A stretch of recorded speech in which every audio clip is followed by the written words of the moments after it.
ভাওনা চাই বাৰু কোনে কোনে ভাল পায়, নিশ্চয় সকলোৱে ভাল পায়। আৰু এনেকৈ ঠাণ্ডা দিনত টুপি চুপি লগাই ভাওনা চাবলৈ যোৱা মজাটো অলপ বেলেগ। এই মজাটো কেৱল আমাৰ দৰে গাঁৱলীয়া ল'ৰাইহে বুজি পাব। ভাওনা ঘৰ আহি পোৱাৰ পাছত এইফালে সূত্ৰৰ নৃত্য আৰম্ভ হৈ গ'ল।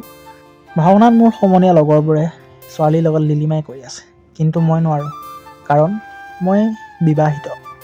দুখ কৰা নাই বাৰু দেই, দুখ কৰিছোঁ বুলি ক'লে মানুহজনীয়ে দিব আৰু ভালকৈ। এতিয়া ওলাইছে আমাৰ সকলোৰে প্ৰাণত থকা ভগৱান শ্ৰীকৃষ্ণ।